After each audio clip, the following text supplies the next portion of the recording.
Good evening. Thanks for joining us on India Business Hour. I'm Shireen Bhan. The headlines tonight.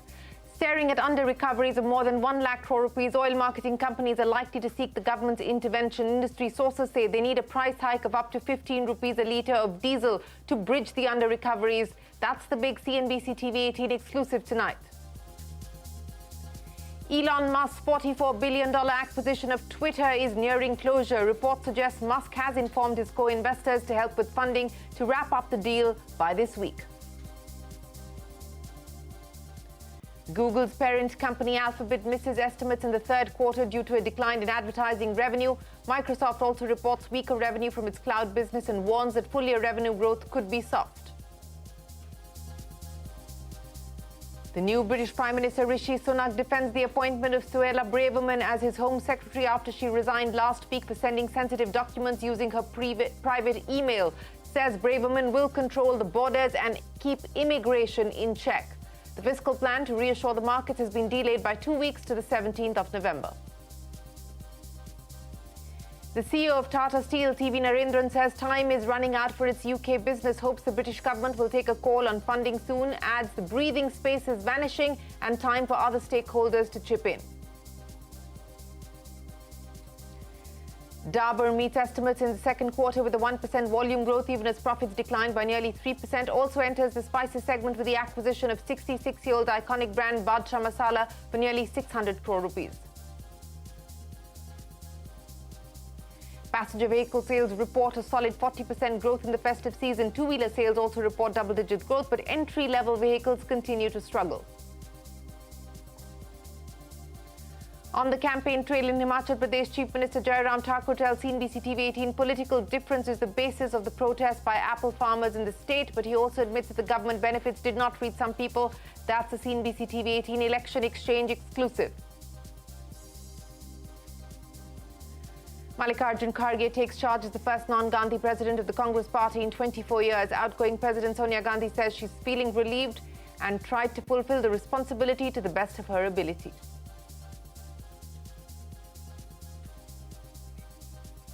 Well, let's start with the big CNBC-TV18 exclusive tonight. Industry sources tell CNBC-TV18 that oil marketing companies are grappling with huge under-recoveries to the tune of over 1 lakh crore rupees by selling fuel and LPG at current rates. The industry is likely to approach the government seeking relief. Sapna Das is standing by with the details. Sapna, take us through what the current under-recoveries are, for instance, on diesel, and more importantly, what could be the options before the government?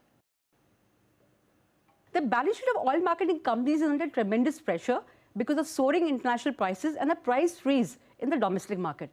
According to industry estimates, the backlog of under-recoveries on fuel and LPG is pegged at a massive 1 lakh crore.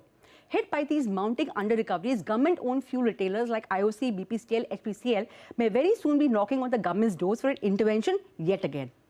The government, of course, just this month agreed to give 22,000 crores to the OMCs on LPG under-recoveries. This direct fiscal support for OMCs for LPG losses was possible since the LPG price is regulated. But it makes good only a part of the problem. To come out of this dire situation, industry is now estimating a 10 to 15 rupees price increase, particularly on diesel. The other option is the government lowers the excise duty, but only for oil marketers. The duty cut is not passed on to the consumers by way of lower prices. However, the realization for the OMCs goes up through this method. Even the option of a calibrated increase in fuel prices may be considered only from next year onwards. High inflation and state elections in the current calendar will work against any talk of a price hike at this stage. All in all, there are too few options to bring the balance sheets of OMCs back to life. Direct fiscal support to the OMCs on fuel under-recoveries is not possible as petrol-diesel prices are deregulated, so to speak. But eventually, the government will have to take a call on either a price increase or lowering excise, or maybe even a combination of both. All right, Sapna, many thanks for joining us. That is the big CNBC-TV18 exclusive tonight. Oil marketing companies under pressure. On to the big global earnings. Google's parent company Alphabet missed market estimates for quarterly revenue. The drop comes as advertisers were cut back on their spending amidst an economic slowdown. Total revenue coming in at over $69 billion in the third quarter versus analyst expectations of more than $70 billion. From one tech giant to another, Microsoft surpassing street estimates both on the top and bottom line. However, the company's cloud revenue was lower than expected, indicating that the full-year revenue growth could be softer. On guidance, the company sees $53 billion in revenue for the next quarter, which is around $3 billion lower than street estimates. Deutsche Bank reporting a better-than-expected jump in its profits for the 9th straight quarter despite high interest rates and a volatile market. The company has reported a net income of over $1 billion, revenue rising 15% year-on-year to nearly $7 billion. The bank's CEO said that they are well on track to meet the 2022 goals. Back home, FMCG player Dabur met street estimates with second quarter numbers with a 1% volume growth, even as profits declined by nearly 3%.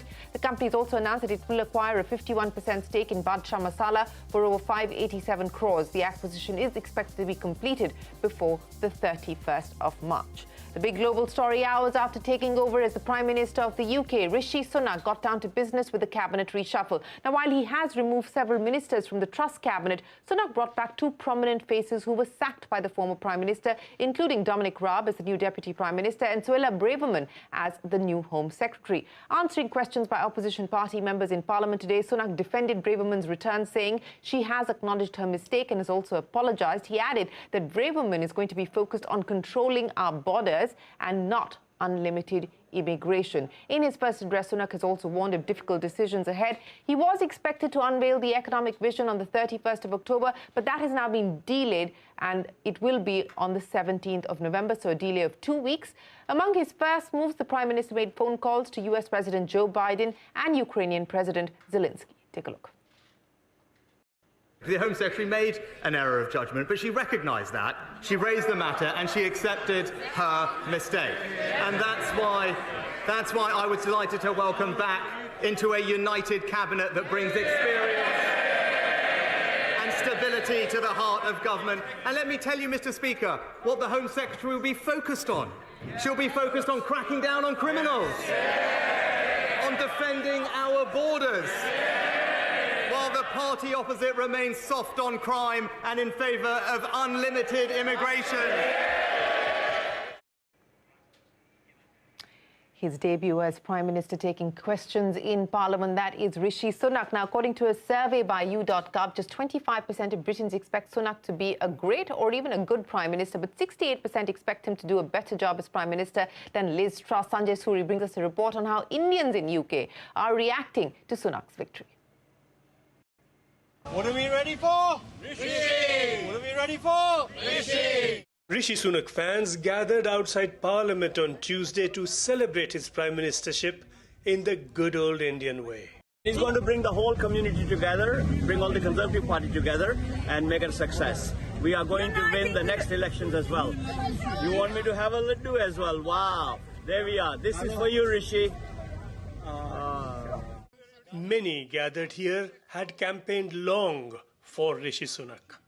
One of the questions I asked him, I said, you are so rich, your family is so rich, why are you wanting to be a Prime Minister of this country? He said, Vivek, Narayan Murthy, he's his father, Infosys guy is his father-in-law. He said, he told me, Rishi, you have so many good ideas, but these ideas will always not germinate until unless you are in power. These politicians hold a lot of power. If you join politics, do the changes which you want, it will be the best for any country. We are ready for Rishi! Rishi Sunak clearly has fans going beyond Britain. Congratulations, Rishi. I'm so thrilled that you become the Prime Minister. I've always looked at you from where I've come. I've come from New Zealand, and now I can't believe you're the PM. This is really good news. It wasn't that long back that a group of Indians were gathered here at Westminster Square and promising Rishi Jeeta to Laddu Bantenge. I don't see them here, but there are lots of others here, and what's more, the Laddus are here. Well, plenty of excitement there in the diaspora. Now, as Rishi Sunak makes his first moves, the CEO of Tata Steel says time is running out for the company's UK business. Speaking exclusively to me, TV Narendran, the global CEO of Tata Steel, said the breathing space is vanishing. He hopes the UK government will take a decision on funding soon. Conversations are currently on. Take a look. I think there's a new government, so we'll wait for the new government to be in place, and we will continue the conversations that we've had with the previous governments, and I think we will look forward to an early resolution, because obviously with high energy costs and the economic situation in Europe, the business, which is inherently fragile, will struggle going forward unless we take some calls very quickly. Mm-hmm. And I would imagine that these are difficult calls that will have to be taken. But given the precarious position that the UK government finds itself at this point in time and the economy finds itself, it is fiscally constrained. Is there hope or confidence that there could perhaps be a resolution by way of funding coming in from the UK government? So, Shireen, there are two important things to keep in mind. Firstly, we are a very important part of the value chain in the UK. Right? So it's not just about Tata Steel. We supply more than 50% of the steel used by the auto industry in UK. We supply more than 50% of the steel used by many construction companies in the UK. We supply a lot of the steel used by the packaging companies in UK. So we are a very important part of the value chain in UK, and hence there should be an interest in beyond Tata Steel's interests, right? So that is one part. The second part is, if you look at governments across Europe, governments are supporting industry in this transition to a greener future, right? This transition cannot be done without government support. So there is policy support, which is coming in Europe, and hopefully UK will also have the same policy support. The second part is the government support for the expenditure that you need to incur to transition into a greener future. And our submission to the government has also been that what we have submitted is a business plan which can help Tata Steel transition into a greener future, but obviously it can't be done without support from the government. So I think that's where we are. I think so there is, from our point of view, there is enough logic, but obviously the government has to see the logic from their perspective as well. And of course, we are a very important part of the Welsh economy. We are one of the biggest employers in the UK. And it's not just the direct jobs that we create, it's the indirect jobs. And typically in the steel industry, for every steel industry job, there are 4 to 5 indirect jobs which are created. Yes, you talked about the employment generated on account of the business that you run, and of course the value chain implications as well. But as part of this business plan that you have submitted, and given the current predicament that the business finds itself in, what is the kind of financial support that you expect from the UK government to be able to turn this around? No, I don't want to get into specifics of that, but generally the ask from most steel companies to their governments across Europe is at least 50% of the capex that needs to be spent needs to be supported by the government.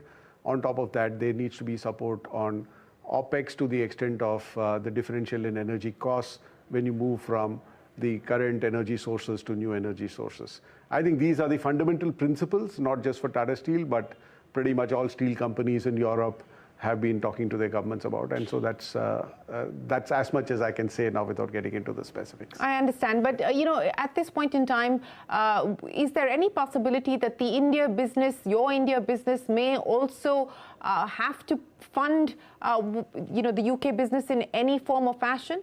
Is that at all a possibility at this point in time? I think the position we've taken and which we've been saying for some time is each of our businesses need to stand on its own. We have supported the business for a long time. We have invested a lot of money over the years in trying to keep the business going. But I think now it's time for other stakeholders also to chip in. Mm-hmm. And I understand that you are still in the process of negotiations and conversations, and there is a new government. But is there any indication of when a decision is likely to be taken on this front? How much runway do you have at this point in time as far as the business is concerned? By when would you like the government to take a call on this? And if there isn't going to be the transition package that you seek, what then? Will it be easy to find a buyer in an environment like this? So, Shireen, obviously the time available is depleting by the day, because we had a year when the steel prices were good, the spreads were good, the business could stand on its own. That gave us some breathing space, but that breathing space is rapidly vanishing because of the high energy costs in Europe and the macroeconomic conditions in Europe and UK. right? So we don't have much time, So we need to get to this decision sooner than later, and I think that's been a submission to the earlier governments, and there'll be a submission to the new government. What are the options that we will pursue or discuss when we reach there? Well, that is the global CEO of Tata Steel, TV Narendran, saying time is running out as far as its UK business is concerned, hoping that they can arrive at a resolution with the UK government as far as funding is concerned. In other international news, Elon Musk is preparing to close the deal to buy Twitter for $44 billion by Friday. According to Reuters, Musk has notified his co-investors to help with funding to finalize the deal. After a bitter war of words with Twitter, Musk is also staring at a legal battle after he attempted to back out of the proposed deal. He will have to stand trial if the deal does not close by Friday.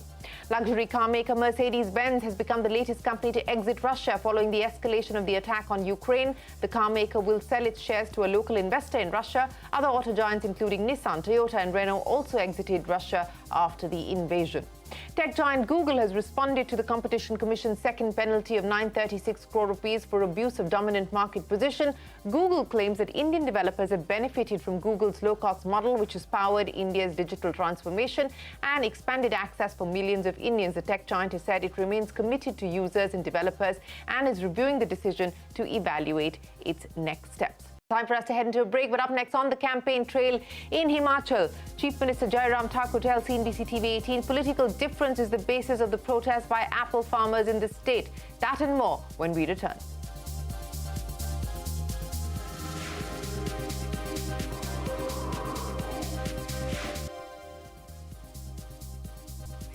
On to election exchange. One of the largest apple growing states in the country is getting ready for polls. Himachal Pradesh is gearing up for single-phase assembly elections on the 12th of November.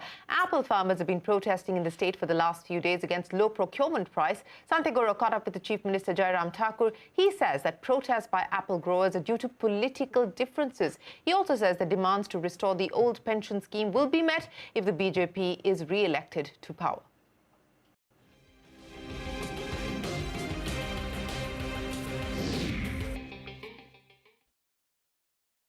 इसमें सभी तरह के बागवान थे ऐसा भी नहीं था।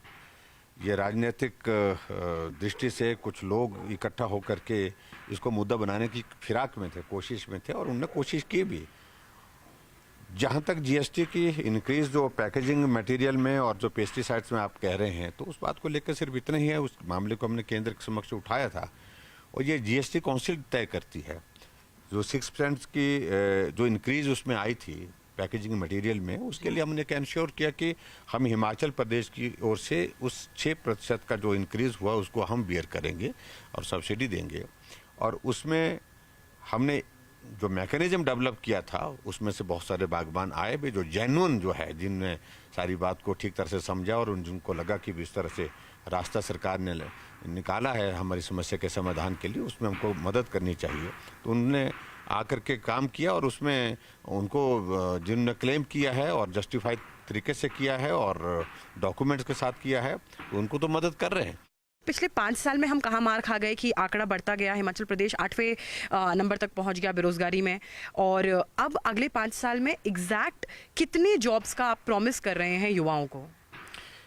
देखिए, हमने इन 5 साल के कार्यकाल में भी अगर जॉब अपॉर्चुनिटीज़ की अगर हम बात करें तो हमने लगभग 60,000 का आंकड़ा टच किया है, जो पीछे की तुलना में बहुत ज़्यादा है, कंपैरेटिवली बहुत ज़्यादा है। हम कुल मिलाकर के जो कांग्रेस के लोग बोल रहे हैं कि हम इतने लोगों को, तो हम एक ही बात कह रहे हैं कि इन 5 सालों में हमने एक आंकड़ा हमने टच करने की कोशिश की लगभग 60,000 के लगभग, और आने वाले समय में हमारा टारगेट 1 लाख से पार होगा। सत्ता के गलियारों में ये भी बातचीत है कि हिमाचल प्रदेश चुनाव को ध्यान में रखते हुए ओपीएस जो है, ओल्ड पेंशन स्कीम को फिर से लाया जाएगा। कितनी सच्चाई है इन बातों में सर? देखिए, कर्मचारियों के हित के लिए हमने जो बेस्ट पॉसिबल किया जा सकता था वो किया है हिमाचल में, और अभी भी हमारी कोशिश है कि इसका कोई रास्ता निकल आए। हम लगातार गंभीर चर्चा में हैं, के दौर में हैं इस वक्त केंद्र सरकार के साथ, कि ओपीएस का कोई फार्मूला हम आने वाले समय के लिए वर्कआउट करें ताकि कर्मचारियों के भविष्य को लेकर जो चिंता उसका समाधान हो सके, और ऐसा प्रयास हमारा है। और उम्मीद है कि ओपीएस वापस आ सकती है हिमाचल। मैं ये कह रहा हूँ कि ओपीएस आए, चाहे ओपीएस का इसका कोई एक सॉल्यूशन कोई निकले, कोई रास्ता निकल आए, और वो निकलेगा तभी जब केंद्र सरकार इसमें आगे बढ़ कर के मदद करेगी। और केंद्र में भाजपा की सरकार है, मोदी जी देश के प्रधानमंत्री, आने वाले कई दशकों तक अभी तक में रहने वाले हैं। इसलिए कर्मचारियों को मुझे लगता है कि इनके झांसे में नहीं आना चाहिए। हकीकत यही है, सच्चाई यही है। इसका कोई रास्ता निकलेगा तो रास्ता निकालने में हम ही इसमें सफल हो पाएंगे, बाकी नहीं। Well, that is the current Chief Minister of Himachal Pradesh on the polls that will kick off. It's a single-phase assembly election there, Santiagora on the election exchange. Teen pregnancies remain a big problem for India. From 7.9% in 2015-16, the percentage of teens aged between 15 to 19 who are already mothers or have begun bearing a child has slipped only marginally to 6.8% in 2019 to 21. That's as per data collected by the National Family Health Survey. Experts agree that there are many possible solutions to this problem, one of them being better sex education in schools. But CNBC-TV18's Kiran Khatri finds out that this avenue continues to face a lot of resistance.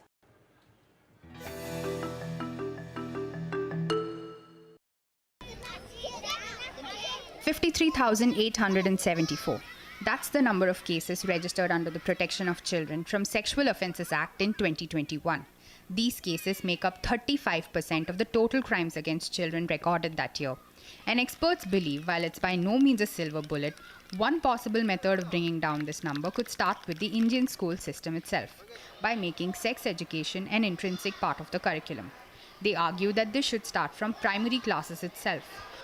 From the time a child is 1, you can talk about body parts, privacy, safety, consent, boundaries, body autonomy, and periods and stuff like that. But to talk about sex or baby making, you can wait till the child is 5 or 6 or even 7. But they add that sex education should not stop there, and in higher classes should go beyond just AIDS awareness and the clinical explanations of menstruation and sexual intercourse, which are largely restricted to biology textbook. We could definitely look at including more information around changes that are happening in their body, in their mind during adolescence.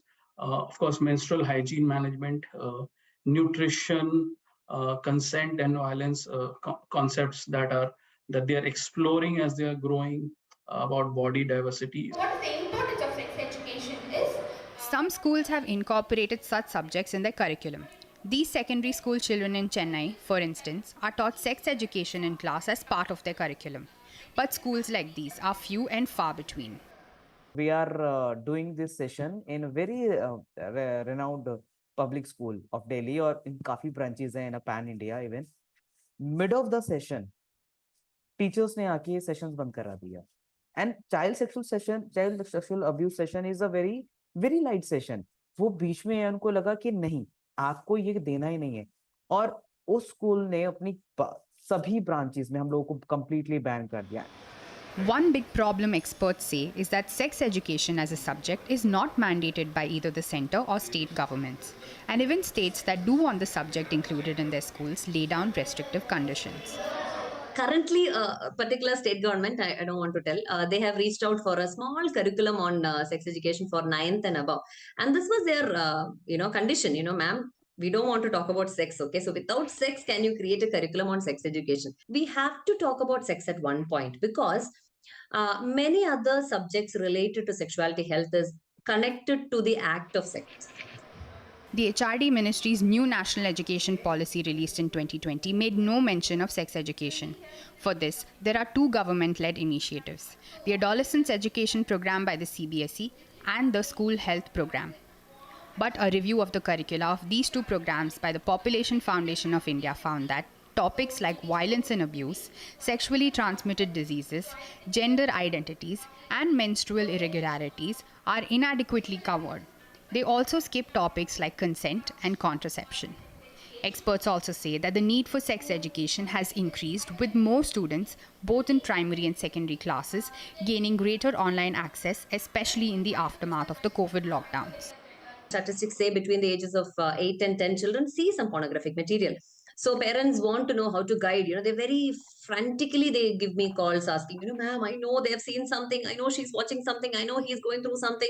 I want to talk about it. My first question is, have you spoken about sex? Despite the rise in child sexual abuse cases and teenage pregnancies, there is no law in India that mandates comprehensive sexuality education. In July this year, the Kerala High Court said that it is time for state authorities to re-examine the sex education imparted in schools.